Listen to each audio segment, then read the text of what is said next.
So the Amazon rainforest is burning. It's been burning for months. This has become a story that's really dominated the news cycle, so it's important to understand why this is such a big deal.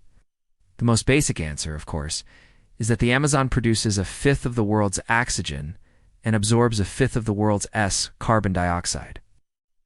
And so when we see something like this happening, we know that it's an environmental disaster, not just in itself, but because of the knock-on effects it could have for our climate. But if you look more closely at what's actually going on, there are a lot of nuances. First of all, yes, parts of the Amazon rainforest are on fire, but the majority of the rainforest is not. But even with the small portion that is, the numbers can be quite scary.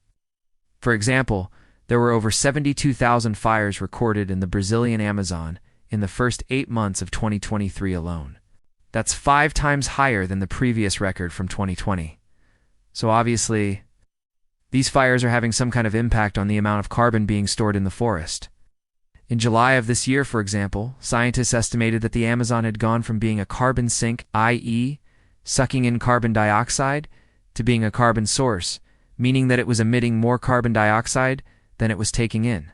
But then by August, it had flipped back again and started behaving like a normal rainforest, sucking in more CO2 than it was releasing. This still does mean that the rainforest isn't having a bigger impact on the climate than it used to be, though. You see, while forests do release carbon when they burn, they also release it in other ways, which is less obvious but potentially worse. Basically, while trees are alive, they store carbon in their tissues, and as long as that carbon stays inside the tree, it's relatively safe from ever getting into the atmosphere and contributing to the greenhouse effect. But once a tree dies, whether from fire or disease or any other cause, that carbon is released back into the atmosphere either immediately or slowly over time. And this is what scientists mean when they talk about forests becoming a carbon source. But forests also leak carbon dioxide in other ways. Even healthy, living trees naturally respire, i.e., breathe carbon dioxide out as part of their normal metabolic processes. So forests naturally release carbon even when they're not burning. And recent research suggests that as temperatures increase due to the climate crisis, trees are beginning to respire more and more, meaning that the forests of the world are leaking more carbon, even as they continue to grow taller and cover more of the planet's surface. In other words, forests are only one of the biggest carbon stores on the planet. They're also one of the biggest carbon emitters. This makes the Amazon's shift from being a carbon sink to a carbon source a really big deal, especially since it comes at the same time as the rest of the tropical forests around the world are also acting as a carbon source. In fact, a 2022 study found that in the first 2 decades of the 21st century, tropical forests around the world emitted more carbon than they took in.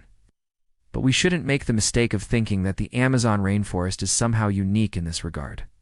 The issue is actually much bigger than the Amazon. A 2023 paper found that the cumulative emissions from all the forests in the tropics during the same period were equivalent to nearly 8% of global anthropogenic emissions.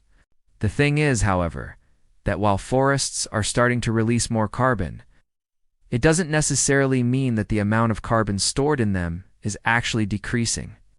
After all, forests are also growing. They're becoming taller and thicker and covering more ground than before. So more carbon is being stored in them overall, just not enough to compensate for the extra carbon they're releasing. And in some regions, like the Amazon, that extra carbon waste starts to trap more heat near Earth's surface. It may sound counterintuitive given that we tend to think of deforestation as a good thing, because it means more sunlight reaches the ground and so the land would cool down. But it's not quite how it works. See, even though forests block some sunlight, the air within them tends to absorb and re-emit a lot of the infrared radiation that comes from Earth's surface. As a result, forests actually tend to keep the ground beneath them warmer than if there was no forest there at all. As a result, some research suggests that as forests get thicker, the land beneath them gets up to 10 degrees Celsius warmer, and a hotter environment can lead to drier conditions, which can make it easier for fires to spread. And so that means that even without more frequent droughts, the Amazon could become more prone to wildfires as it continues to warm. Now, if you followed the science news recently, you might be thinking, wait a second, didn't we hear about a similar situation in the oceans? Turns out that what's happening in the Amazon is entirely dissimilar to what's happening in the ocean. also breathes carbon dioxide in during the day when phytoplankton use it for photosynthesis and releases it back out at night. Similarly, the ocean also takes up heat during the day when phytoplankton use the sun's energy to grow and releases that heat back out at night. In the past, the ocean's biological pump kept more carbon dioxide and heat locked away, helping to keep the planet habitable. But as the ocean warms, the phytoplankton inside it start to respire more and more. And as a result, the ocean is now releasing more carbon dioxide and heat than it takes in.